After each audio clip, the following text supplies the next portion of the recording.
Donc la thématique de cet atelier nous est venue en regardant comment, autour de deux observations.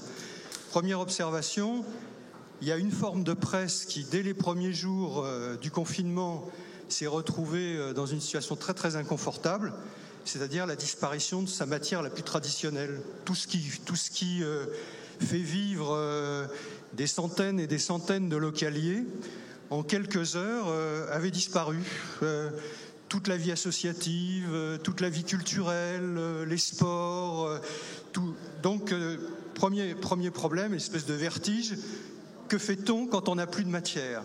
Et puis évidemment, les rédactions en chef les responsables de rédaction se sont retrouvés confrontés à un autre problème. Qu'est-ce qu'on fait par rapport à tout ce public qui est désappointé, qui est chez lui, qui a besoin de réponses à beaucoup de choses, qui en plus est souvent connecté sur les réseaux sociaux et qui voit énormément d'informations circuler sans que souvent il puisse les vérifier. Donc d'un côté, plus d'informations, de l'autre côté, un énorme chantier qui était celui d'accompagner ces personnes qui étaient toute la journée chez elles, qui avaient besoin de renseignements, et donc une matière à développer, quel format éditoriaux, quel support utiliser d'ailleurs, est-ce qu'on allait plutôt être sur le numérique, sachant que l'imprimé était plutôt handicapé, est-ce qu'on allait utiliser éventuellement la télévision, etc. Donc voilà le type de sujet, et puis des questions d'organisation extrêmement importantes. Donc voilà un peu notre point de départ, et puis au milieu, je dirais, un petit peu de cette période, en assistant à un certain nombre de tables rondes en numérique qui faisaient le point un peu de cette situation, on s'est rendu compte qu'en fait, il y avait une réserve d'innovation qui s'était vraiment déployée, que ce soit en termes de format ou que ce soit en termes de type de support utilisé. D'où cette idée, et aussi les questions d'organisation, etc. D'où cette idée de faire cette table ronde en se disant, le Covid, paradoxalement, facteur d'innovation. Donc ça va être la première question. Qu'est-ce qui s'est passé dans vos rédactions? Et puis, évidemment, dans un deuxième temps, ça va être aussi de se dire, est-ce que ça a été quelque chose de provisoire, de ponctuel, ou est-ce qu'effectivement il y a des choses qui vont perdurer? Moi, ce qui m'a aussi frappé, et on y revient, chacun d'entre vous va éventuellement l'aborder, on a beaucoup parlé du sondage via Voice, en disant, oh là là, anxiogène, etc. C'est vrai que c'est ce qui ressort. Moi, c'est pas la même lecture. J'ai pas fait tout à fait la même lecture. J'ai vu que il y avait journalisme de solution, qu'il y avait fact-checking, qu'il y avait participatif, et que sur ces trois points-là, le public avait largement, adhéré, en tout cas dans le sondage, adhéré à ces trois formes. Ce qui est intéressant, c'est qu'en même temps, c'était des sujets sur lesquels les rédactions, elles savaient que ça existait, certaines le pratiquaient déjà, mais souvent s'interrogeaient sur est-ce que c'est prometteur, est-ce qu'on doit développer, est-ce qu'on doit aller plus loin. Donc voilà un peu, si vous voulez, les sujets sur lesquels on va revenir. Alors je vous dis tout de suite qui sont nos intervenants, que vous connaissez certainement déjà. Donc là, il y a Dorothée Brimont qui est là, qui est JRI à Paris-Normandie. Alors JRI, presse quotidienne régionale, déjà c'est quelque chose qui peut paraître inédit, en tout cas par rapport à ce qu'on connaissait il y a quelques années. Nous avons François-Xavier Lefranc qui est là, qui est rédacteur en chef de Ouest France, et Chantal Pétillat qui nous accueille quelque part, puisqu'elle est rédactrice en chef de la Nouvelle République du Centre-Ouest. Et puis à distance, et parce qu'on est dans l'actualité, évidemment, on a Damien Allemand qui est à distance, il est de Nice matin, parce que il a eu la mésaventure de rencontrer ce virus. Et donc, il va nous expliquer aussi ce qui s'est passé à Nice matin. Alors, j'avais envie de commencer par me tourner vers Dorothée Brimont. Pourquoi? Parce que d'abord, Paris-Normandie fait quelque chose d'assez inédit par rapport au travail d'un quotidien régional qui est un rendez-vous qui ne se fait pas sous forme écrite ni sous forme numérique traditionnelle d'ailleurs. Et puis aussi parce qu'il faut le rappeler, le virus, le confinement, pour Paris-Normandie, ça a été aussi synonyme de faillite. Hein, c'est-à-dire avec une grosse interrogation, est-ce que le journal va continuer? Comment? Avec quel type d'opérateur? Donc c'est aussi quelque chose qu'on a en tête. Eh bien, effectivement, il y avait ce climat. Moi, j'ai participé à puisque je suis de la même région, j'ai participé à quelques initiatives où la société locale se mobilisait pour que son journal reste. Et en même temps, il y avait cette interrogation, cette tension, cette inquiétude sur l'avenir, ce qui n'a pas empêché qu'un certain nombre d'initiatives éditoriales tout à fait intéressantes ont été prises. Voilà. Effectivement, je pense que ça nous a donné d'autant plus la rage parce qu'il y a eu ce confinement qui est arrivé du jour au lendemain et un peu plus tard, mi-avril, la liquidation de Paris-Normandie. Au lieu de nous abattre, on a sorti les rames, on y est allé. Et donc, merci beaucoup à toutes les équipes de Paris-Normandie. Moi, je vais parler de mon domaine qui n'est pas la presse écrite, paradoxalement, mais qui est la web TV. Depuis très longtemps, depuis 5-6 ans, Paris-Normandie s'est doté d'un studio télé et nous diffusons régulièrement sur soit le site internet, soit sur Facebook, des émissions. Une fois que le confinement est arrivé, on a beaucoup réfléchi à ce qu'on pourrait faire et c'est Sylvain Richon, qui à l'époque était responsable de la Web TV de Paris-Normandie, qui a proposé tout de suite un espèce de talk show sur le ton du midi. Donc il était en plateau, il était l'animateur et à côté de lui 2 journalistes de Paris-Normandie du service reportage régional l'accompagnaient. Ce talk show s'organisait autour de 2 grands angles, un qui est celui de l'information qui était très très importante, que les gens attendaient, donc de l'information sur le Covid, sur les restrictions de sortie, sur de l'information très pratique, et un autre temps qui était plus celui du journalisme positif, c'est-à-dire mettre en avant tout ce qui était réalisé dans la région, qui était positif, les gens qui cousaient les masques. Je me souviens à Blainville, un PMU qui avait laissé, PMU tabac, donc la partie tabac était restée ouverte, qui accueillait quand même les chauffeurs routiers, leur proposait des douches alors que les aires de repos étaient fermées. Donc toutes ces actions-là qui étaient un peu individuelles, on est allé les chercher via Skype et comme ça on a pu mettre en lumière toutes ces initiatives. Et à côté de ça, on a voulu très vite que le public réagisse. Donc l'émission qui était diffusée sur Facebook était ouverte aux commentaires et les gens pouvaient poser leurs questions et on leur répondait en direct quand on avait la possibilité de leur répondre. Il faut aussi qu'on reste à notre place. Voilà, grosso modo, au niveau numérique, au niveau vidéo, ce qu'a proposé très rapidement Paris-Normandie, un rendez-vous qui a plutôt bien pris, donc qui est diffusé sur le site internet et sur Facebook tous les jours, du lundi au vendredi, de midi à 13h30. Oui, merci. En même temps, je me demande dans quelle mesure vous auriez pris cette initiative-là si, quelques mois avant, il n'y avait pas eu Lubrizol, s'il n'y avait pas eu effectivement la nécessité de rendre compte auprès d'une population complètement sidérée par une explosion industrielle. Et là aussi, vous aviez utilisé cet outil pour répondre immédiatement à l'attente des gens. Effectivement, à Paris-Normandie, plus spécifiquement à Rouen, on a eu un entraînement, on va dire, au Covid, parce que ne serait-ce que l'histoire du masque, nous, on se l'est posé au moment de Lubrizol. Lubrizol, c'est un incendie où 9500 tonnes de produits chimiques ont flambé pendant 12 heures. C'est aussi le jour de la mort de Jacques Chirac, c'était le 26 septembre dernier. Donc d'une minute à l'autre, aux alentours de midi, plus aucun média, à part les médias locaux, n'ont parlé de Lubrizol. Mais on était face à une population extrêmement inquiète de savoir tout simplement déjà quels étaient les dangers pour la santé, est-ce que ça allait pas exploser, est-ce que ça allait faire. Et comme il ne restait plus sur place que la presse locale, régionale, tous médias confondus, ils se sont vite retournés vers nous et peut-être qu'ils ont aussi pris cette habitude-là sur le confinement et le Covid de se retourner vers les médias locaux. D'accord, merci. Je vais passer la parole, si tout se passe bien, à Damien. Je ne sais pas s'il nous entend, je ne sais pas si c'est fait.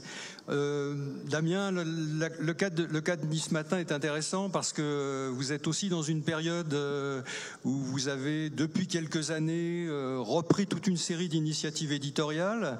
Et là, il me semble que dans cette période particulière, je pense notamment tout ce qui est journalisme de solution, tout ce qui est participatif, il me semble que là aussi, ça a été l'occasion pour vous de donner un coup d'accélérateur à des choses que vous aviez déjà commencé, enfin que vous pratiquiez depuis un certain temps. Je voudrais aussi signaler, c'est pas pour faire un parallèle un peu gratuit avec Paris-Normandie, mais que en même temps que cette crise avait lieu, vous étiez en train de changer d'actionnaire et que ça a pu aussi être un élément, puisque probablement, on y reviendra tout à l'heure, ça a certainement des répercussions quant aux questions d'organisation. Oui, bonjour à tous. Oui, vous m'entendez bien? Oui. Oui, effectivement. Alors, c'était dans les tuyaux depuis un petit moment, mais on a changé d'actionnaire 2 semaines avant le confinement.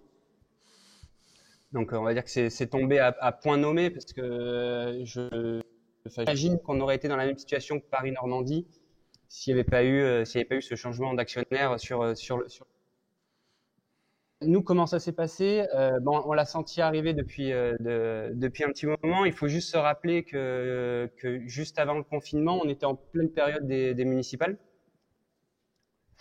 Où du coup, on était quand même entre deux eaux où on sentait que ça allait arriver. On n'avait pas encore tout tranché sur le télétravail ou pas, sachant qu'on avait cette échéance-là des municipales, que le télétravail, nous, à Nice Matin, il était, on va dire, quasi pas développé. Donc on a passé la soirée des municipales sur place, au siège, en essayant de garder les distances de sécurité. Et dès le lendemain, on s'est tous mis en télétravail. Éditorialement, comment ça s'est passé? On a lancé assez rapidement, et là c'était vraiment juste avant le confinement, c'était le jeudi soir, suite à l'annonce de Macron, où il annonce que les écoles vont fermer à partir du lundi. On décide de faire assez rapidement un effort de développement de lancer une application participative. Donc en reprenant vraiment l'ADN Nice Matin, c'est-à-dire participatif et solutions. Et donc du coup, le vendredi matin, donc moins de 24 heures après les annonces de Macron, on lance une application qui s'appelle Coroned, où en gros on invite nos lecteurs à inviter les gens à se signaler pour proposer leur aide, pour faire leurs courses, pour promener leurs chiens, en préparation de ce confinement. Donc c'est quelque chose qu'on lance le vendredi, qui prend mollement au début, et qui par contre le lundi, quand le confinement démarre, commence à exploser, et on se retrouve avec énormément de téléchargements et de plus en plus de propositions d'aide. Je crois qu'au maximum on a été à 30 000 téléchargements. Et surtout, ce qu'il faut noter, c'est que déjà on était c'est très utile pour la population à ce niveau-là. Et surtout, ça a été une mine d'or de sujets pour nous, avec des gens qui nous signalaient des choses depuis cette application, et donc du coup qui a donné matière à traiter pour nous journalistes.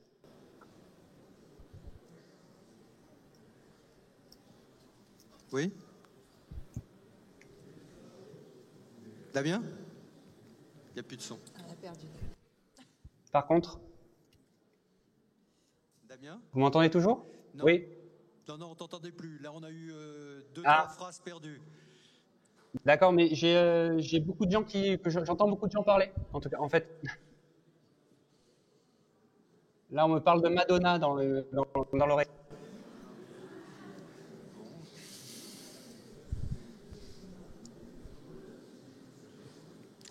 Qu'est-ce qu'on fait ? Damien ?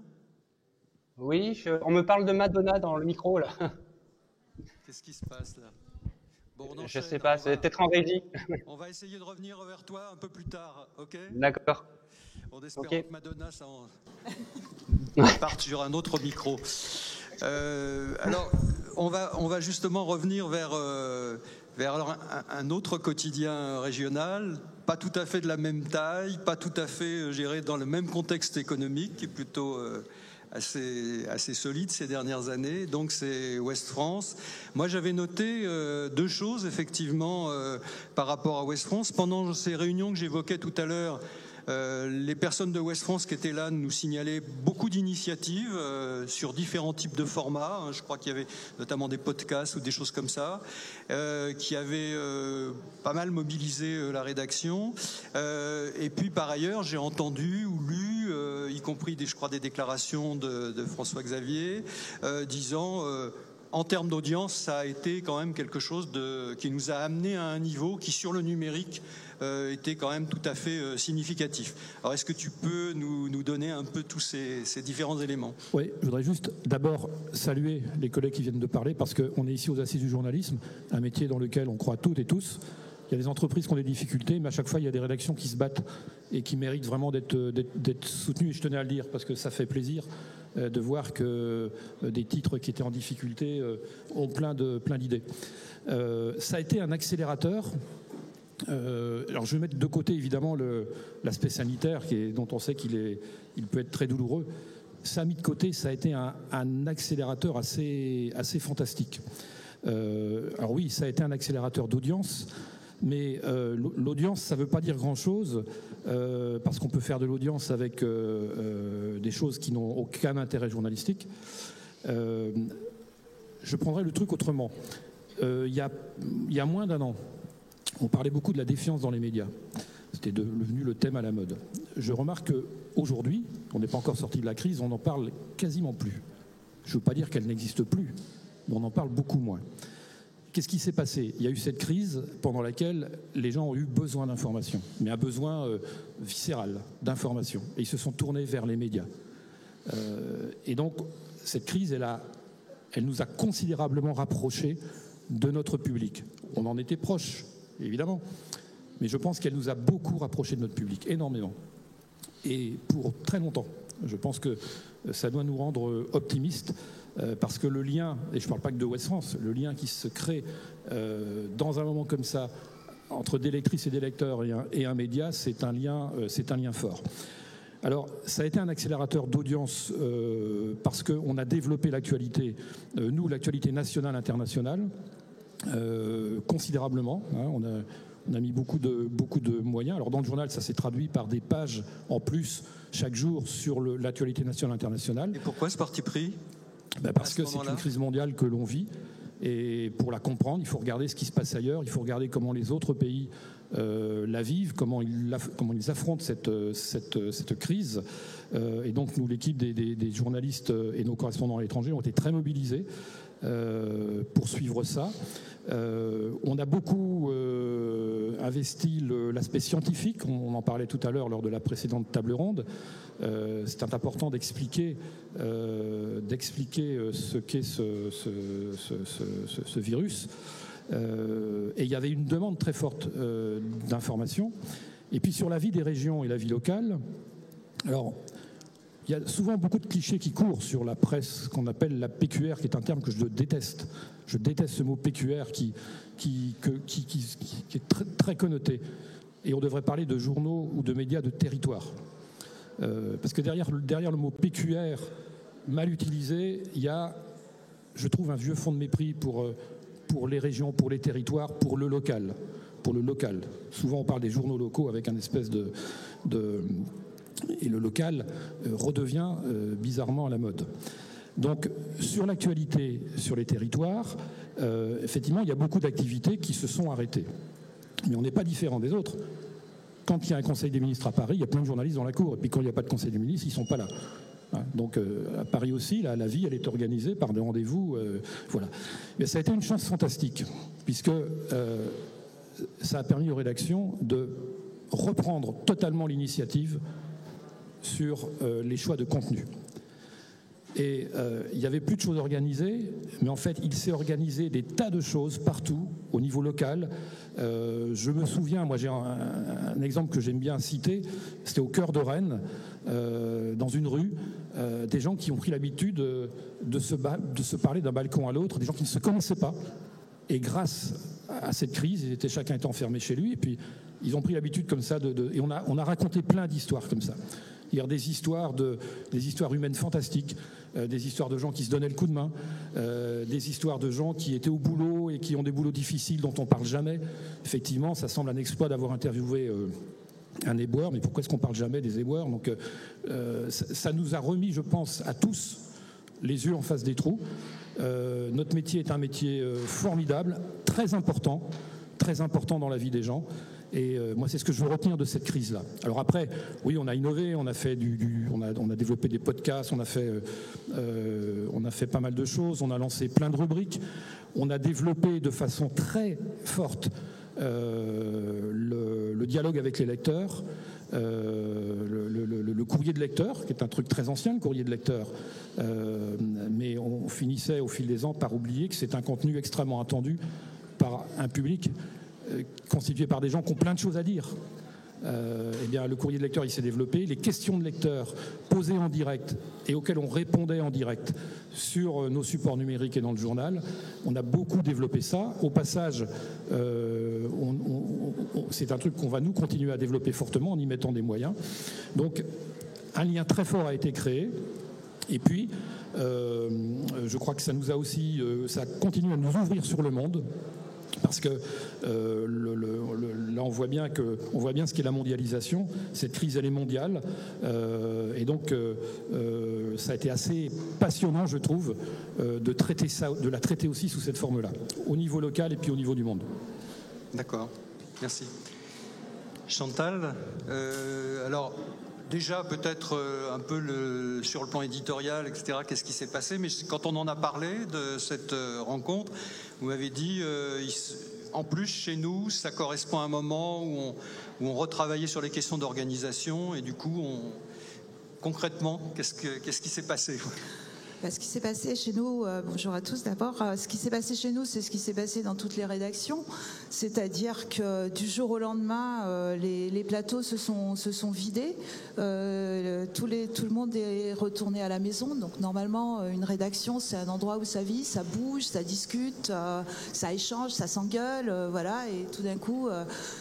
voilà, un grand silence et se dire et maintenant qu'est-ce qu'on fait? Donc déjà, moi je dirais qu'avant même de parler des contenus, on s'est dit techniquement on en est où? Et en fait, on avait un plan de continuité d'activité anticipée qui nous a permis de voir que finalement les journalistes, tout le monde avait les outils, qu'on pouvait faire un journal complètement à distance, ce qui est beaucoup plus compliqué pour le papier. Pour le numérique, on peut le faire de n'importe où, c'est pas un problème, hein, on a accès aux outils, qu'on avait à disposition des outils pour utiliser notre téléphone portable comme si on était au bureau. Donc il y a tout ça qui s'est mis en place. Et puis après les méthodes, bien sûr, on avait commencé à introduire dans les rédactions des méthodes de communication type Hangout, WhatsApp, Zoom et tout, sauf que là, du jour au lendemain, il a fallu s'accélérer. Et là aussi, c'est formidable la façon dont les rédactions s'en sont emparées. Enfin, franchement, sans beaucoup de formation, ils se sont adaptés. Et puis après, les contenus. Donc, les contenus, c'était... nous, on avait commencé à réfléchir sur l'idée, puisqu'on est un média multisupport, on reste un média quand même avec beaucoup d'abonnés papier. Et ça, c'était très important à préserver, surtout pendant cette période. On avait 21 000 abonnés postaux qui n'avaient souvent ni Internet, ni rien pour communiquer. On a reçu des lettres assez formidables. Et donc, il fallait continuer à garder ce lien pour se renforcer. Et en même temps, effectivement, il fallait développer nos formats numériques. Nous, on était partis sur notre contrat éditorial sur préserver ce lectorat, parce que je pense que c'est aussi c'est un rôle qu'on a à jouer sur nos territoires, et bien sûr conquérir de nouveaux abonnés numériques. Donc là, on avait vraiment l'occasion de mettre ça en place. Développer les formats, je ne reviendrai pas. On a fait un podcast, on en est au 70e épisode sur Dans l'œil du coronavirus, qui est un témoignage, je pense, extraordinaire de cette période, de toute la vie quotidienne. On a développé la data c'était bien beau d'avoir tous ces chiffres, toutes ces courbes, mais il fallait qu'elles soient mises en perspective, il fallait les analyser, il fallait donner les clés à notre lectorat pour comprendre, et c'est là notre rôle fondamental quand même de journaliste, informer, expliquer, donner des clés. Donc ça a pu se renforcer en utilisant de nouveaux outils. Et puis Moi, je reviendrai beaucoup justement sur ce lien social et cette proximité. Un journaliste de presse quotidienne régionale, c'est ça aussi. C'est bien sûr, c'est informer, une information qui est fiable. Et on a été reconnu, effectivement, après un an où les journalistes sur le terrain, pendant la crise des Gilets jaunes, avaient plein d'interrogations, plein de questions, où franchement, c'était difficile d'être remis en cause en permanence par rapport au travail qu'on faisait. Et là, tout d'un coup, c'est la tendance, la course s'est inversée. Et ça, c'était vraiment extraordinaire. Et on a pu développer, évidemment, ces contenus un peu en profondeur, comme on les appelle, où on se dit on va encore une fois aborder un sujet, le creuser à fond, pour donner donc toutes ces clés à comprendre. Donc ça, c'était vraiment intéressant parce que c'était un petit peu, voilà, il fallait le message, il fallait le faire passer dans les rédactions, il fallait expliquer, et puis finalement, tout le monde s'y est mis. C'était vraiment intéressant. Sur le lien social, je voudrais aussi dire qu'on a fait un peu se rencontrer ces lecteurs numériques qui sont avec qui sont sur les réseaux, qui viennent sur nos sites, et puis ces lecteurs abonnés avec ce qu'on appelait les messages personnels, qui étaient envoyés par peut-être une petite fille au bout du monde en Inde à sa mamie dans sa campagne. Donc on reprenait sur le journal tout ça. Donc pendant tout ce temps, je crois qu'on a vraiment joué notre rôle alors je sais que François Xavier n'aime pas ce terme de PQR, hein, mais en même temps, voilà, je trouve qu'il mérite d'être mis en valeur, hein, par la proximité, par l'information fiable, par le rendre service, être utile, et par aussi distraire, parce que pendant toute cette période, on s'est dit que les gens étaient confinés et qu'ils avaient besoin de s'aérer. Donc on a aussi développé beaucoup de rubriques pendant ce temps-là. Voilà, voilà ce qu'on peut. C'était une formidable aventure en termes de professionnellement. Maintenant, la question c'est et maintenant ? Et maintenant ? Parce que maintenant, quelque part, la vie reprend son cours. À nouveau, les agendas se remplissent. À nouveau, les priorités, les choix sont plus difficiles à faire. À nouveau, il faut expliquer à nos sources pourquoi on ne traite plus comme avant certaines informations. Voilà. À nouveau, on rentre un peu dans je dirais pas dans nos habitudes, mais quand même, ça me fait un peu penser, vous savez, à ces gens pendant le confinement où on apprenait à manger autrement, à se nourrir autrement, à faire des courses différemment. Puis finalement, après, on a un peu repris notre vie d'avant. On a fait un petit peu comme avant. Donc nous, aujourd'hui, notre défi, c'est de profiter de tout ce qu'on a appris pendant cette période, avec les rédactions qui vraiment ont été formidables, et je pense que c'est dans tous les journaux pareil, pour se dire maintenant comment on avance et comment on va proposer ce contenu éditorial qu'on veut faire évoluer de toute façon et qui doit évoluer. Voilà. C'est le et maintenant. Ouais. Moi, ça me frappe beaucoup dans ce que vous dites parce que depuis des années, je veux dire, on voit en presse régionale une interrogation sur comment on va traiter ou comment on doit faire évoluer le traitement de la locale.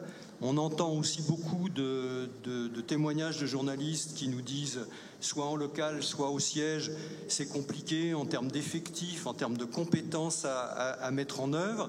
Et là, vous nous dites tout ça, ça s'est fait tout seul. Alors, est-ce que vous idéalisez ou est-ce que vous avez été obligé beaucoup de ramer, de beaucoup investir, enfin, je veux dire en termes d'énergie, de compétences, etc., pour arriver finalement à faire que tout ce qui semblait être des murs précédemment, d'un seul coup, deviennent des voies praticables? Ça ne se fait pas du jour au lendemain en claquant des doigts. De toute façon, c'est aussi, je dirais, par rapport à l'évolution des formats et des contenus et des multisupports, 10 ans de formation permanente dans les rédactions. 10 ans, nous, dès le départ, on est parti du principe que c'était de la culture générale dans les rédactions et qu'il fallait que tout le monde s'en empare. Après, dans les pratiques et dans l'agilité, évidemment que ça peut être plus ou moins compliqué pour certains. Mais déjà, c'est une culture. Et puis, en plus, on n'est pas, on s'est pas laissé prendre par une sirène numérique, je dirais vraiment. C'est-à-dire qu'on a aussi se préserver nos abonnés papier est resté important. Donc, et ça, dans les rédactions, c'est important parce que souvent, ce qui se passe, c'est que les rédactions sont un peu coupées en deux entre des personnes qui nous disent ouais, le papier d'abord, et puis d'autres qui veulent aller sur le numérique. Nous, ce qu'on essaye, c'est de faire comprendre que c'est global tout ça et qu'on doit tous avancer ensemble. En tout cas, dans cette transition. Évidemment, il faut se préparer à l'avenir, et c'est toute la difficulté d'ailleurs pour nous. Je dis souvent, il faut qu'on imagine notre projet éditorial de demain avec nos lecteurs d'aujourd'hui. Alors ça complique les choses par rapport aux outils, par rapport au format, par rapport à tout ce qu'on fait. Donc voilà. Donc je dirais que c'est parce que c'est pas quelque chose qui est venu du jour au lendemain. Quand je parlais tout à l'heure d'une formation pour les managers de transition numérique, ça en fait partie. Voilà. Donc le jour où dans l'urgence, finalement il faut. J'aime pas s'adapter. S'adapter, c'est un côté subir. Hein. Donc où il faut innover. Finalement, comme encore une fois, on a des gens qui sont, on y arrive. Mais après, le tout, c'est dans la durée. Oui. C'est de ne pas faire trop de retour en arrière. Oui, François-Xavier, c'est un peu la même question, d'autant plus que quand je me représente votre journal, on est du Calvados à la Vendée, on est à la fois à Nantes, mais aussi dans des régions beaucoup plus rurales.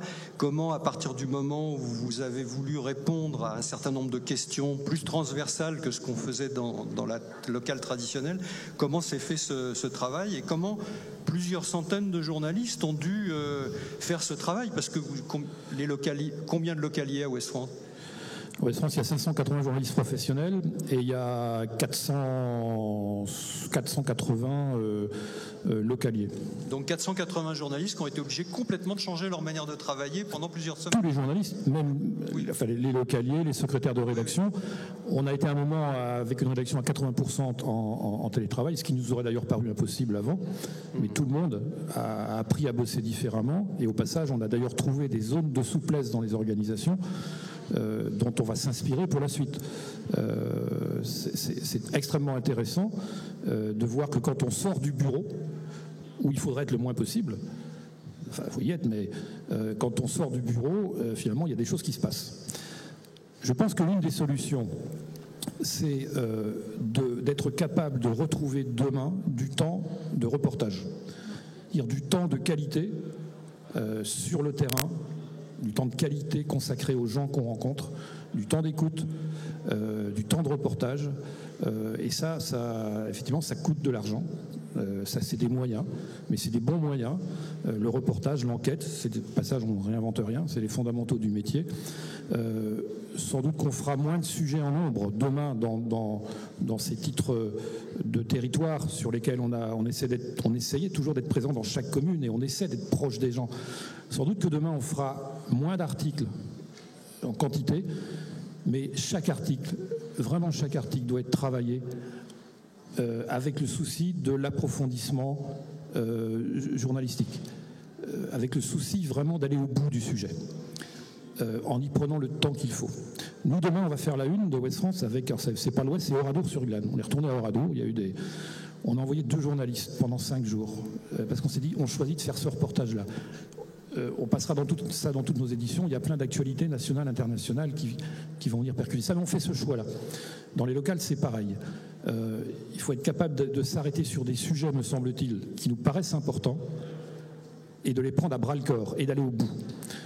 Voilà, donc ça demande à repenser les choses. C'est pas simple parce que Chantal le disait bien, on est sollicité par plein de gens qui voudraient presque faire le métier à notre place, mais nous devons garder l'initiative. Et c'est vraiment dans notre capacité à garder l'initiative et à la reprendre là où on l'avait perdue, pour faire des choix de journalistes qui collectivement essaient de penser des belles choses. C'est comme ça qu'on y arrivera. C'est le journaliste qui sauvera les médias, c'est pas autre chose. Donc il faut vraiment qu'on essaie peut-être de tirer les leçons de cette crise Ça nous a permis de voir qu'il y avait des sujets qui intéressaient les gens. On voit bien pourquoi ces sujets-là, ça intéresse les gens. Parce que ça fait battre les cœurs, c'est ces sujets-là, c'est là-dessus qu'il faut se concentrer. Il y a des sujets dont on sait très bien que ça emmerde le monde. Et il y en a même certains dont on sait que ça embête, ça embête les gens, et on sait qu'il n'y a pas grand-chose dedans. Arrêtons de les faire, ces sujets-là. Consacrons-nous à des sujets qui nous paraissent importants. Voilà. Et puis ça, les bons choix, on les fait collectivement. Donc il faut avoir dans nos rédactions aussi, continuer d'avoir ces échanges, ce travail en collectif, qui est évidemment essentiel. D'accord. Je vais refaire une retentative avec Damien. Damien, est-ce que tu as pu suivre notre conversation ? J'ai tout entendu. C'est très intéressant. Alors, est-ce que tu peux faire peut-être le lien entre ce que tu commençais à nous dire et puis les questions d'organisation, puisqu'en fait, vous êtes en pleine réorganisation. Par exemple, toi, tu étais responsable d'un secteur numérique et de plus en plus, vous êtes effectivement dans une organisation où cette distinction entre secteur numérique et bimédia va s'imposer. Est-ce que tu peux nous parler à la fois de vos innovations et des structures et des transformations d'organisation qui sont en cours ? Alors, je rebondis sur ce qui a été dit tout à l'heure sur, en gros, voilà, on a pu faire des changements pendant cette période-là. Nous, pareil, mais on a pu faire ces changements au début du confinement, tout simplement parce qu'on était dos au mur. Et comme on était dos au mur, on a été obligé, et toutes les nouvelles organisations sur lesquelles on butait depuis des mois, voire même des années, elles ont sauté pendant le confinement parce qu'on était tous à distance et que du coup, il fallait bien travailler autrement et on a été obligé. Donc du coup, l'enjeu pour nous là en ce moment, c'est de poursuivre cette transformation, de garder ce qui a plutôt bien fonctionné pendant le confinement, notamment dans les échanges entre le numérique, et, les locales et les reporters sur le terrain, sur la manière d'angler les sujets et de vraiment se mettre au service des lecteurs et plus forcément, en gros, pour se faire plaisir, entre guillemets. Donc il y a quelque chose qui nous a marqué pendant le confinement, c'est qu'on avait lancé un petit questionnaire à nos lecteurs, en gros, parce que voilà, ça faisait un mois qu'on était confinés, on avait l'impression de faire toujours à peu près la même chose, donc du coup on s'est dit on va demander en gros aux lecteurs qu'est-ce qu'ils attendent d'un titre de presse pendant cette période-là. Est-ce qu'ils continuent à leur dire que voilà, tous les jours il y a X nouveaux cas, tant de personnes en réanimation et des sujets qu'on traitait. Donc les réponses elles étaient assez claires, c'était oui, ils voulaient des nouvelles très fraîches et toujours plus précise sur l'évolution de la maladie dans nos territoires.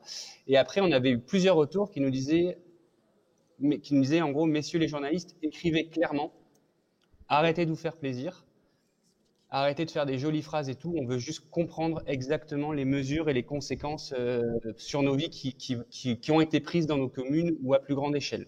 C'était vraiment le message que les lecteurs avaient à nous faire passer, c'était soyez le plus clair possible dans ce que vous dites. Là, en ce moment, on parle beaucoup des fermetures de bars et de restaurants. C'est en gros, est-ce qu'ils sont ouverts, est-ce qu'ils sont fermés ? On veut juste, voilà, oui ou non. Et du coup, on essaye là en ce moment de repatouiller en gros tout ce qui s'est passé là, et de rebâtir le traitement qui est fait dans les locales. Tout à l'heure, j'entendais, je crois que c'était notre collègue de Ouest France qui disait on va faire beaucoup moins. On est exactement dans cette philosophie-là. On va essayer de sortir de plus en plus de l'agenda, de faire beaucoup moins de sujets, mais d'aller beaucoup plus en profondeur sur les sujets, d'être le plus précis, le plus complet possible sur les sujets qu'on traite, et peut-être au détriment de la micro-locale. D'accord. Voilà, nos enjeux du post-Covid sont plutôt là, c'est vraiment sur les sujets qui seront traités et comment ils vont être traités. D'accord, vous n'êtes pas concertés avant. On est effectivement tous d'accord. Je voudrais passer à Dorothée parce que qui va concrétiser aussi la question parce que elle n'est pas en position décisionnelle au niveau de l'organisation de sa rédaction. En revanche, elle est en plein moment où le nouvel actionnaire place sa rédaction un peu sous pression en disant demain ça sera pas comme hier. Elle est dans une position, comme je disais tout à l'heure, d'une fonction qui est assez inédite en presse régionale, comment concrètement la sortie de cette crise, ça se concrétise pour vous et comment vous vous intégrez dans ce travail sur la réorganisation éditoriale et sur l'organisation du travail? Alors à Paris-Normandie, donc le Covid va aussi alimenter. Forcément, on a un nouvel actionnaire, donc on va avoir prochainement une nouvelle méthode de travail. Donc les journalistes aujourd'hui sont réunis en atelier pour réfléchir au Paris-Normandie de demain, enfin même du premier trimestre 2021. Et effectivement, toutes ces pistes-là sont aujourd'hui engagées. On est aujourd'hui sur une réflexion. La vidéo arrivera dans un second temps parce qu'aujourd'hui, il est important de bien conforter le papier et on décidera de la vidéo. Par contre, moi étant journaliste, on décide aussi d'une nouvelle ligne éditoriale et je prends part à cette réorganisation avec des idées. Et quoi qu'il en soit, aujourd'hui, la vidéo sera... et dans tous les médias sera conforté. Les gens ont besoin de voir ce qui se passe, de voir visuellement ce qui se passe, en plus d'avoir le papier, d'avoir les sites internet, d'avoir les infographies, d'avoir les photos. Tout ça aujourd'hui fait sens et c'est ensemble qu'on va y arriver, je pense. D'accord. Peut-être à ce moment-là, je crois qu'on m'avait dit qu'il y avait une possibilité de discussion avec la salle ou avec les gens qui sont sur le réseau, parce que comme je crois qu'on termine à moins le quart, est-ce que quelqu'un veut à ce moment-là de la discussion soit proposer des questions, soit réagir à ce qui vient de se dire?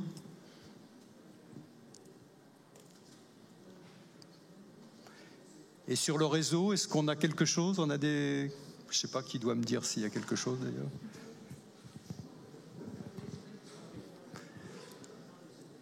Non. Donc alors à ce moment-là, on enchaîne.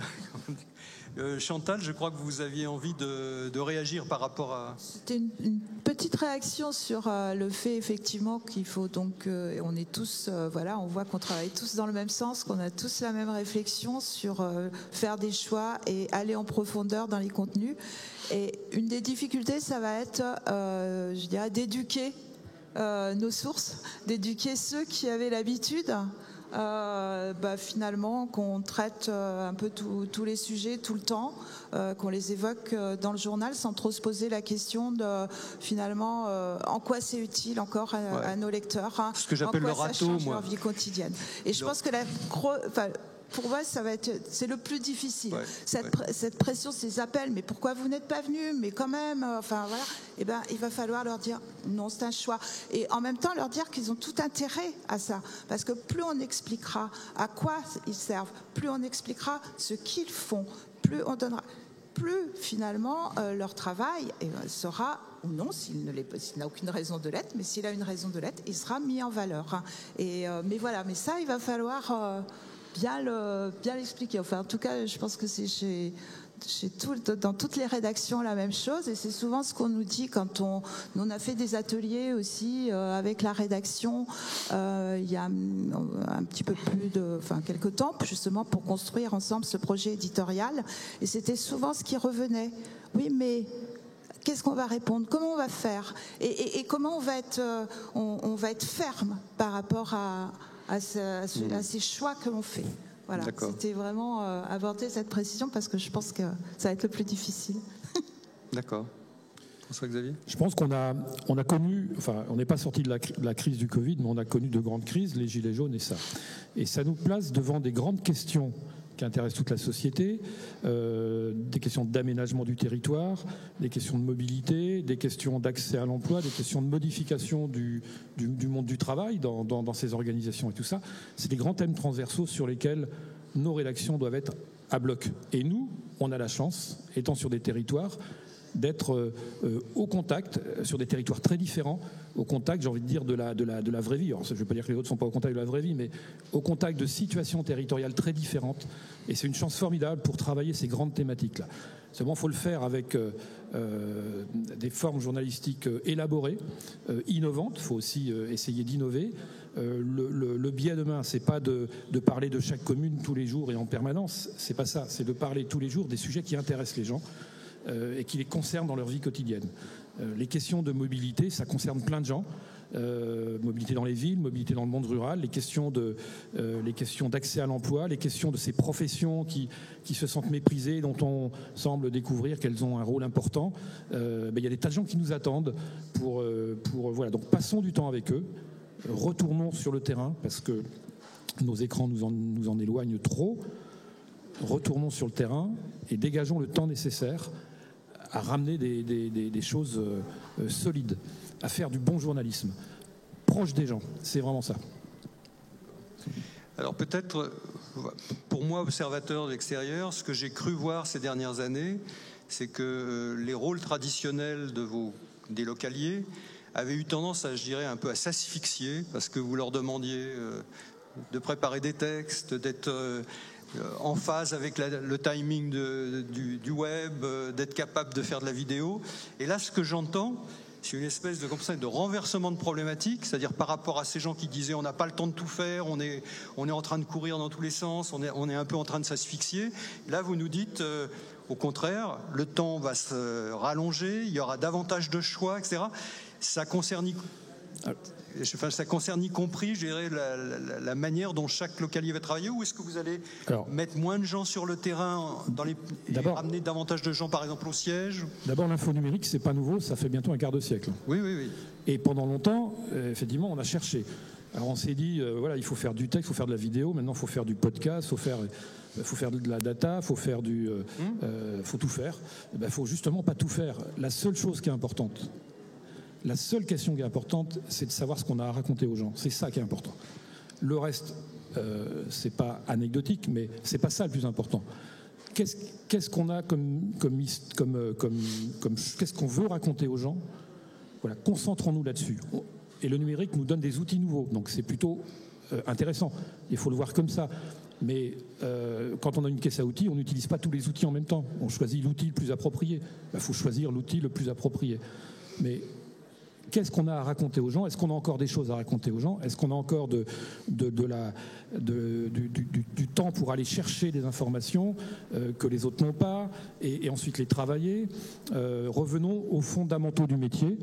Le numérique doit nous aider à nous rapprocher des fondamentaux du métier et ne doit pas nous en éloigner, parce que s'il nous en éloigne, on est mort, c'est fini. Ça prendra un peu de temps, mais... Oui. Je rajoutais juste que pour autant, ça ne veut pas dire qu'on va travailler comme avant, avec des bureaux détachés, organisés de manière traditionnelle. Nous, on essaie d'imaginer ce qu'on appelle, un petit peu, j'aime pas trop ce terme, mais le journalisme d'engagement, c'est-à-dire où on se rapproche justement des personnes qui vivent sur nos territoires et où en fait l'information qu'on va faire, les sujets qu'on va chercher, tout ce qu'on va creuser, c'est quelque chose qui va être très proche des préoccupations. Et pour ça, on va essayer de mettre en place des choses qui nous permettent vraiment d'encore mieux, parce qu'on le faisait déjà, et on le faisait, c'est notre tradition, donc on savait le faire, mais d'être encore plus proche de nos territoires, des préoccupations locales, avec, il faut quand même le reconnaître aussi, des personnes qui se sont détachées de nos médias, qui sont moins, et donc de se rapprocher, et avec eux, de continuer à faire ce travail d'information,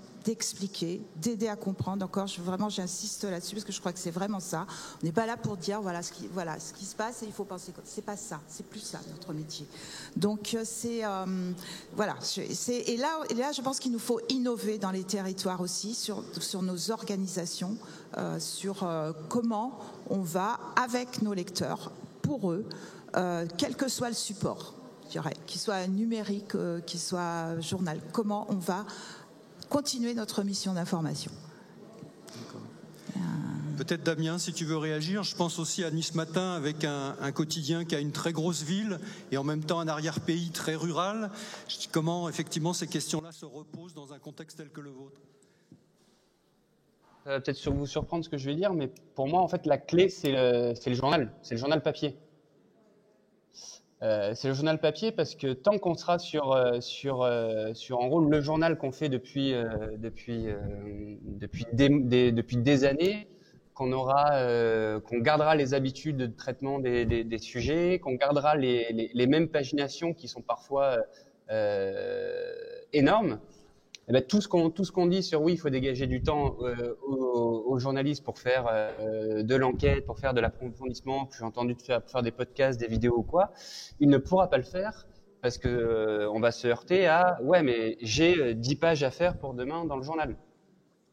Donc pour moi, la clé du développement, elle va être plutôt sur le traitement qu'on fait demain du journal papier, qui va peut-être permettre de libérer du temps pour faire quelque chose de plus enrichi peut-être sur le numérique ou sur le papier. Mais tant qu'on va rester sur des modes de traitement, sur des éditionnements similaires à ce qu'on a aujourd'hui et sur des très grosses paginations avec, je crois que c'était tout à l'heure le rédacteur en chef de Ouest France qui disait que des fois des journalistes avaient envie de traiter tous les jours la même commune, tant qu'on ne fera pas le deuil de ça, que sur le journal on ne peut pas être partout et on ne peut pas être tous les jours présent dans toutes les communes pour couvrir tout l'agenda que les journalistes ont, et ben on ne pourra pas faire ce travail-là d'approfondissement et d'enquête et de terrain qui nécessite beaucoup de temps. Juste rebondir, moi je suis complètement d'accord avec Damien. Et dans notre projet actuel, en fait, on a commencé par faire des mono-éditions dans tous nos départements. Donc effectivement, qui permettent de réduire la pagination et d'organiser différemment le contenu du journal. Donc moi je rejoins complètement. On ne va pas pouvoir faire le même journal, demander la même chose, le même journal et puis avancer sur le reste, c'est clair. C'est pas moi qui vous dirai le contraire. Oui. Non, mais c'est une question essentielle. En fait, les journaux éditionnés étaient devenus très compliqués. Nous, on était arrivé à 53 éditions, c'est-à-dire 53 journaux différents tous les jours. Et là, on va se stabiliser à 40, précisément parce que l'énergie que l'on gagne et les moyens mieux organisés permettent de se consacrer au journalisme. Voilà. C'est-à-dire qu'à mieux travailler chacun des sujets. Et il y a un autre défi, parce que cette crise, elle est quand même liée aussi au monde dans lequel on vit, au climat. Ça nous amène sur les questions d'environnement, qui est un défi majeur et sans doute le défi majeur éditorial majeur pour nos rédactions. Il va falloir qu'on se forme sur ces grandes questions-là. C'est-à-dire se former, trouver du temps pour se former. J'ai ici dans la salle une de mes consoeurs qui anime le réseau environnement à Ouest France. Il faut faire de la formation. Nous, on a lancé des formations sur le thème des océans. On avait 10 journalistes en formation au mois d'août avec des scientifiques à Brest là-dessus. Mais il va falloir qu'on se forme sur des questions compliquées, mais qui sont importantes dans la vie personnelle de nos lectrices et de nos lecteurs. C'est un sacré défi aussi. Donc il va bien falloir qu'on trouve ce temps-là et donc qu'on s'organise différemment. D'accord. Est-ce que... Oui, moi j'ai une question à vous poser. Oui. Une dernière question justement, peut-être avant de clore, d'un internaute qui nous pose donc une question. Attendez, j'ouvre tout de suite mon WhatsApp. Il ne marche pas quand je veux. Et c'est vrai que ça m'a posé question. C'est notre confrère de Nice Matin qui en a parlé tout à l'heure. Elle est où la question, l'intervention de Damien? Qu'entendez-vous par mettre de côté la micro-locale? On revient un petit peu en arrière dans le débat, effectivement. Alors, là, c'est Damien qui pose cette question, effectivement relayée par Ouest France. Vous en avez tous parlé, Paris-Normandie, également la Nouvelle République. Micro-locale, c'est vrai quand on pense au tissu de proximité, l'information de proximité, on pense bien sûr à la locale, au localier. Effectivement, faire des choix éditoriaux de grands sujets un petit peu plus approfondis, comme vous le disiez il y a un instant, et de mettre de côté la micro-locale. Qu'en est-il exactement? Ça sera la dernière question, et je vous laisse 5 petites minutes, s'il vous plaît. Pardonnez-moi. D'accord, merci. Je ne sais pas qui veut... Parce que la question était posée à Damien, puis je te passe. Damien? Non, oui, mais ça, on revient sur la question des choix. C'est est-ce qu'il faut tous les jours 10 lignes sur une AG d'une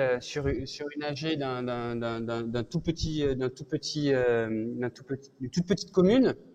Est-ce qu'elle a toujours sa place? Est-ce qu'elle a toujours sa place dans le journal? Est-ce qu'elle n'a pas sa place ailleurs et sur un autre support? Et est-ce que envoyer le journaliste couvrir cette AGA pour un rendu qui, je crois que c'est nos collègues de la Voix du Nord des fois qui disent qu'il n'intéressera que les personnes qui sont présentes sur la photo? Est-ce qu'il a encore sa place sur un support Et du coup, est-ce que se passer de ça ne peut pas permettre de dégager du temps à nos journalistes pour faire une enquête qui concernera beaucoup plus de monde, pardon. Soit Xavier. La micro-locale, alors la locale, c'est pas petit, c'est grand, c'est un grand sujet. Et la micro-locale, la locale, c'est extrêmement important. Seulement, chaque sujet de local mérite d'être traité avec de l'approfondissement journalistique. Et donc, il faut le traiter comme ça. Je pense, je sais pas, à cette personne qui est aide à domicile dans le monde rural, qui fait des kilomètres avec sa bagnole, qui vit des choses. Si on n'a pas une journée à passer avec elle, il ne faut pas aller la voir simplement pour la prendre en photo. Donc, la locale, c'est du traitement journalistique qui doit être de haut niveau. Moins mais mieux, voilà. Dorothée, vous aviez envie de réagir, j'avais l'impression. Exactement la même chose, c'est-à-dire que peut-être que les comptes rendus, ce qu'on appelle le journalisme de compte rendu, les comptes rendus d'AG n'ont peut-être plus forcément la place, en tout cas sur le papier, peut-être à d'autres endroits, et qu'effectivement, c'est pas parce qu'on habite dans un village avec 200 âmes que c'est pas un journaliste qui va se déplacer pour aller faire un vrai sujet. Tout dépend. Encore une fois, c'est une des prérogatives du journalisme, de la hiérarchie de la formation et de l'intérêt de cette information pour le lecteur ou l'internaute. D'accord. Écoutez, on va peut-être en rester là. Moi, je retiens une chose. Quand avec Jérôme, on a réfléchi à cet atelier, on avait en tête un certain nombre de réunions auxquelles qu'on avait regardé, puisque maintenant on regarde les réunions, où on nous parlait de robots, où on nous parlait d'outils, on nous parlait de formes de narration qui avaient émergé dans les rédactions des différents quotidiens régionaux. Et en fait, vous nous avez répondu, la mutation, elle est éditoriale. Essentiellement éditorial, et je trouve que c'est plutôt assez réconfortant. Merci.